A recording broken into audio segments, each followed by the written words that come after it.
Bonjour.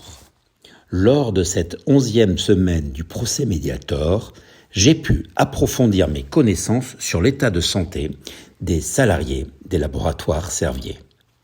Ils sont, pour la plupart, victimes d'un mal étrange qui se manifeste essentiellement par des pertes de mémoire. Généralement, les personnes ayant des pertes de mémoire ont malheureusement été victimes soit d'un AVC, d'une maladie d'Alzheimer, d'une amnésie fonctionnelle. Mais maintenant, il conviendrait de rajouter à cette liste de pathologies le syndrome Servier. Depuis 12 semaines, je vous avoue ne plus supporter cette phrase si souvent prononcée par tous les salariés du laboratoire Servier. Je ne me souviens plus.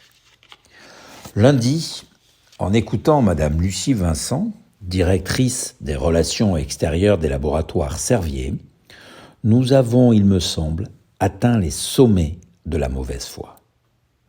Vous vous souvenez peut-être de cette charmante personne avec son adorable accent anglais qui n'a cessé sur les plateaux télévisés tenter de nous convaincre des bienfaits du Mediator. C'était le pompier de service des laboratoires Servier, en pleine crise, au moment où le scandale éclate. Aujourd'hui, cette victime du syndrome Servier va déclarer à la barre « J'ai une très mauvaise mémoire. Je peux regarder 3 fois un film sans même me souvenir de l'avoir déjà vu. » Si sa mémoire est défaillante, sa fidélité à l'égard des laboratoires Servier, elle, est bien intacte. Le soldat Lucie a toujours pour mission de protéger la maison qui est attaquée. Finalement, en tant que bonne communicante, elle va même nous faire l'aveu que le docteur Frachon lui a donné une leçon de communication pour reprendre ses propos.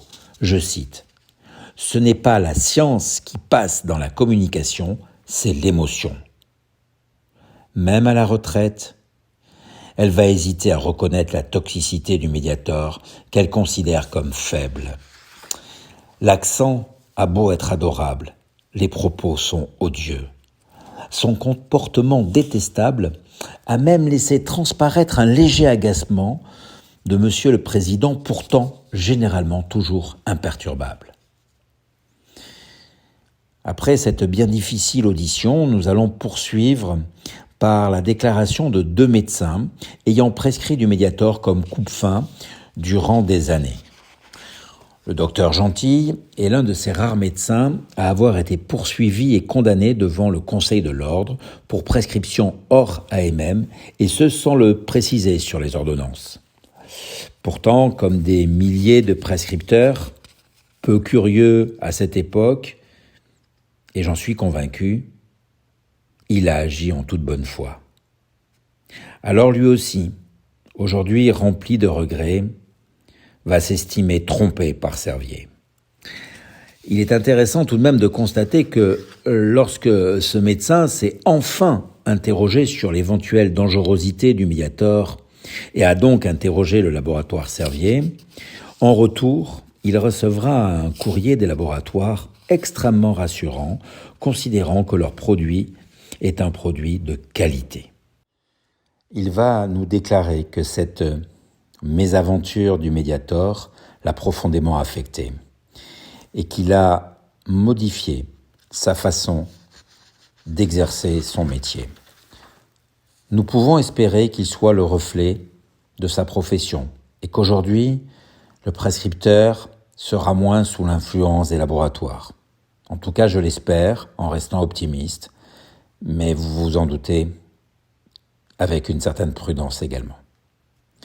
L'autre médecin, le docteur Rouet, expliquera qu'ayant repris une clientèle dans les années 80, il sera contraint de poursuivre la prescription du Mediator à des patients qui lui réclamaient ce produit afin de maigrir. Il va de lui-même arrêter la prescription peu de temps après. Et à l'occasion d'un passage d'une visiteuse de l'une des commerciales du laboratoire Servier en 2008, elle va lui évoquer les bienfaits du Mediator.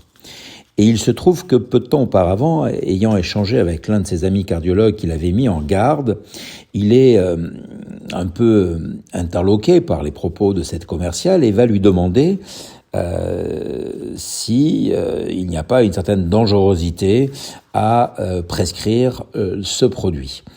Il recevra dans les jours qui suivront un courrier tout aussi clair que celui reçu par le docteur Gentil, qui va lui confirmer que ce produit est d'une qualité irréprochable, qu'il n'y a strictement aucun risque et qu'au contraire, il devrait le prescrire à ses patients diabétiques. On est en 2008, quelques mois avant le retrait du produit. Là encore, ce médecin s'estime avoir été trahi, trompé par les propos et l'attitude du laboratoire Servier. Le lendemain, nous avons entendu d'autres responsables de l'agence du médicament, entre autres monsieur Ropers, pharmacien, dont je crois qu'on pourrait résumer son audition à une seule phrase. C'était un dossier tellement vieux que personne ne le connaissait.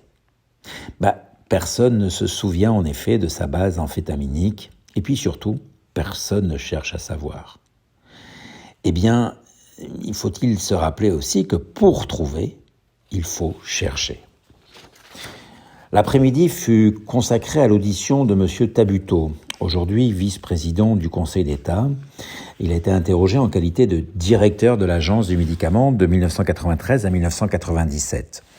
Il fut à l'origine d'une restriction considérable de la prescription de l'imosoméride et du Pondéral en 1995.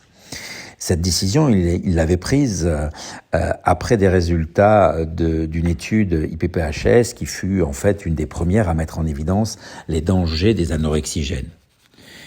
La prescription de ces coupes-fins Servier était donc limitée seulement en milieu hospitalier, ce qu'il considère comme être la petite mort du médicament.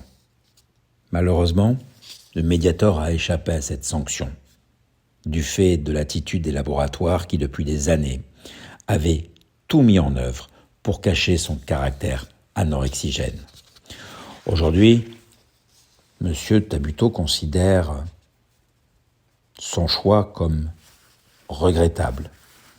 Il aurait bien évidemment écarté le Mediator des pharmacies s'il avait eu l'information de la similitude des deux molécules. Il évoque tout simplement cela comme un échec professionnel. Et, de ce fait, lui aussi, comme vous tous, a été trompé par les laboratoires Servier. Il rappellera également à la Cour le contexte dans ces années 95-98. Il y avait une pression constante des laboratoires, et plus particulièrement des laboratoires Servier, qui n'hésitaient pas à déclencher des procédures contre toutes les décisions prises par l'agence qui pouvaient porter atteinte à leurs intérêts. Bien sûr, ce n'est pas une excuse, mais c'est pour mieux comprendre dans quel contexte ces hommes ont dû prendre de mauvaises décisions parfois. La journée du mercredi nous a apporté également un éclairage assez intéressant sur la commercialisation des génériques du Mediator qui ont débuté en 2005 et dont l'autorisation a été obtenue en 2008. Le générique du Mediator était décrit comme un dérivé amphétaminique avec les caractéristiques d'un anorexigène. On peut tout de même s'interroger comment, 10 ans après le retrait de l'isoméride, il a été possible de donner une autorisation de commercialiser un produit avec un profil pareil. La journée s'est poursuivie avec l'audition d'autres responsables de l'agence du médicament, eux aussi atteints du syndrome Servier. Il vaut mieux oublier quand les décisions prises pour protéger le Mediator sont totalement injustifiées. La semaine prochaine, nous allons poursuivre les auditions de témoins de cette bien tragique histoire du Mediator. En parlant d'histoire, je vous recommande vivement la lecture passionnante de la bande dessinée d'Irène Frachon et d'Éric Giacometti, dont le titre très évocateur, Mediator, un crime chimiquement pur, résume parfaitement cette tragique histoire.